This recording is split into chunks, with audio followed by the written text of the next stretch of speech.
when I was taught how to read, it was late. You know, a family member of mine taught me how to read late. I was probably like 9 years old, or probably even older than that. My OG in the one right now, he'd tell you, I learned how to read and write late as hell, man. I was illiterate for a while. Really? Seriously. What age? And when he taught me, man, how old I was, OG, would you say?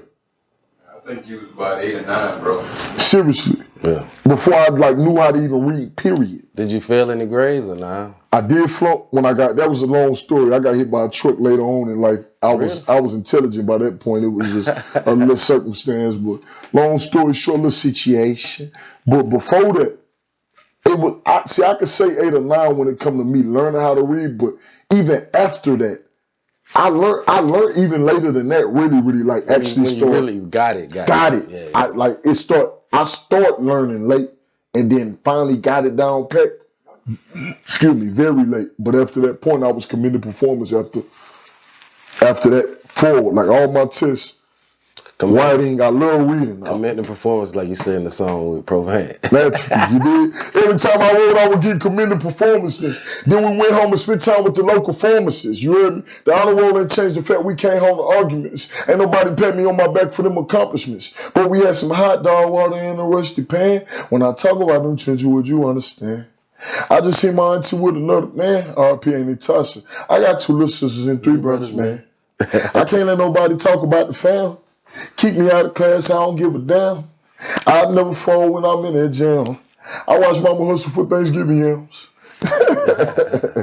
Nah, literally. Your flow is so unorthodox and unique, especially for a Houston artist. Yeah, man. Do you ever feel like making music and not being able to read and write, or being illiterate at one point, do you think it kind of influenced your flow? Man, it didn't go hand in hand when you think about it, right? I ain't never think about it like that, but it's like, I do know that, you know, I do know that learning how to do that is the reason that I got a book of rhymes. You know, thank God, you know, a special person in my life taught me how to read at an early age.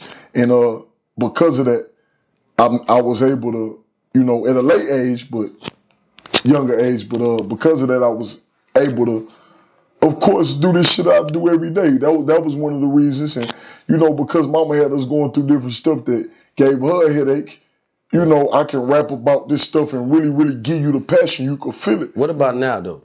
When you make these songs, do you write them down? Or do you freestyle these songs? Both. Both? Explain to me how that works, especially coming from, you know, saying your background with how you learned about words.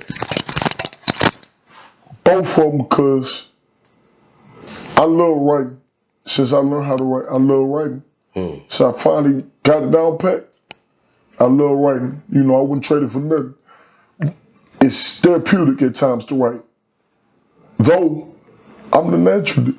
So forever, you know, forever I'm gonna give y'all the energy when I walk in the room and just off the top. You see what I'm saying? Majority of the stuff I done released so far off the top. A lot of people don't even know, but if you was at the studio, or if you know me, then you know. If you know type situation. Like a lot of people know. You might write a little piece or do that. I don't really do that. When I freestyle, I just freestyle.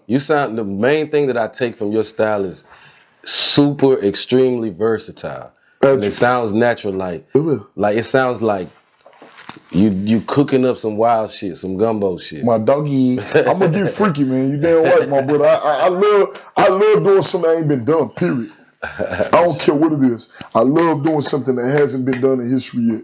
So it's not even like something I'm fighting for. It's just like how I exist. You know, I came in a rush. I came as that. So I represent that. That's my existence. As I go in the booth, I just be thugging like, all right, I could be influenced by whatever influenced me before I walked in this booth. But when I touch this microphone, whoever on the outside listening gotta hear me. That's all I be trying to do, make sure y'all hear me and feel me. And the people do, you know what I'm saying? I love it and I appreciate it, you know. For sure. Naturally. Definitely the like wild style, like the crazy style. Not crazy, but you know what I'm saying? That's the type of style you can't put in no jar. Hey, you gotta go there on your ass. Yeah. Put it in more with jar, it's gonna break. I want to ask you this though. Talk to me, brother. You said that coming up, you lived in damn near every hood. Certainly, in my city. But have you ever lived outside of Houston? Depending on what you know how a city growing is. up? Depending on, you know how a city is being, Houston, Texas like this, right? We got so many outskirts. Depending on who you are, you might consider Katy, Houston. Depending on who you are, you might consider Cypress, Houston. I consider Harris County, Houston. Okay, I have definitely lived outside of Harris County growing up as a child. Like Fort Bend or some shit? All of them. All over. Majority of them. So where do you consider your, like, home hood? Out west, A-Leaf. A-Leaf? Yeah, but love the Fifth Ward because that's where it all started. A lot of my family history tied back to Fifth Ward, the little that we can actually touch. Is that why you had the Fifth Ward freestyle? You know it. Okay. You know damn well. And I had to do the bitch ass video out there, excuse my language, excuse my French. Nah, but man, I went this is the green room. As long as it ain't the first 2 minutes, we good. All right, sorry. That's how the monetization goes. I heard about that stuff too though, now you're right. On gang, I went to Fifth Ward right briefly to shoot that boy with a video, bitch ass, and Yeah, that was the back. I feel like bitch ass was the backup video to Food on the Table. Man, it was. It came right back. I shot them the same week. So when you think about it, it was supposed to be like that. I feel like bitch ass was the like it's a lot of people that release hot songs from Houston. But when you came with bitch ass, I was like, okay, he on the net. You know what I'm saying? I turned the shit up at that point. Everybody, the doors ain't in my brother eyes from what he told me. Since I came, ain't nobody stopped. And they ain't never gonna stop. It's like no young people my age, from what my brother was telling me and just what we can really observe, no young people my age was really getting that light in their eyes and just all the support and the love, from the whole city or just even from one side of the city, And a lot of people was trying, but we had a different culture. It really wasn't, they wasn't accepting young sounds until I came and yelled out loud. And then it ain't stopped since then. Everybody been doing their own thing. People was doing it before me, but it wasn't being accepted.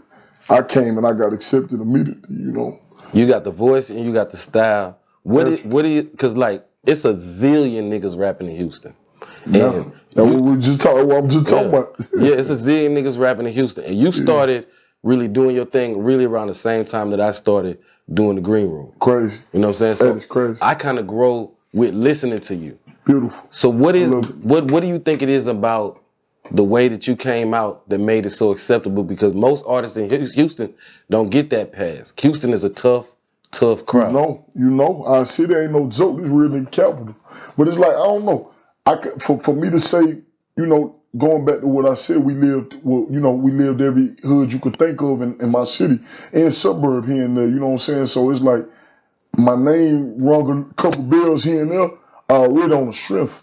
Bro, my last name Flowers is my government last name, you dig what I mean? That's a cushion I have for you too. It's easy to embrace, you see what I'm saying? It's easier to embrace. I'm a real one, that's easier to embrace. It's all about the odds, I can't really I could paint a picture on why these people accepted me, but I can't tell you why somebody became my super fan or why somebody made me their favorite rapper or something like that. You have to ask them. But keeping it frank, a lot of people tell me straight up, it's like, we know you went through that. We could hear it, and a lot of these people was there. Some of these people knew people who was there if they wasn't there, it's Houston, so you got to know when anybody from their local city, from their city, start doing music, the more people you got that can say, I seen that. Yeah. They ain't lying. I witnessed that. Man, even if I ain't see, I know somebody that said that boy really dirty out here. I know somebody that said that boy, man, boy, used to go to school, come to school with little busted up chucks. You see what I'm saying? That make people resonate with your stories a little different, especially when you talking about how you went from busted up chucks to red bleezes. And they could see the red bottoms. And they remember that memory of them dead ass chucks. Back when you that big meal. They remember that memory. It's like, you give you a vibe that it's like, it's you can't replace that, man. You can't fake that and you can't make that. So how could you replace that? Like what I put in these people when I started doing music, they'll never forget about the days before the money or the music. So you can't replace that memory. Now you can only show them other things, but like you can't make this shit up. They don't forget. Nah, that's right. So now they all the way with you because they like, boy, we know you telling the truth. And some of them it's gonna come with love and hate. Some of them gonna look at it in your local city when you turn up and you start making music and elevate. Some of them gonna look, man, I know you, bro. I don't feel like you just this, that, and the third because you turned now, man. I really know. You know, I had partners that, and I'm a real muscle type of guy. But I had even friends that took it personal when I started succeeding and started just, living this shit I wanted to live and just, living my dreams. People start differently, sleeping on a kid and acting like, man, I mean, all this shit. You know how these niggas be. But like I say, my city love me and like you was asking, man, get back to that. They really embrace me because they know it's real. They know it's pure.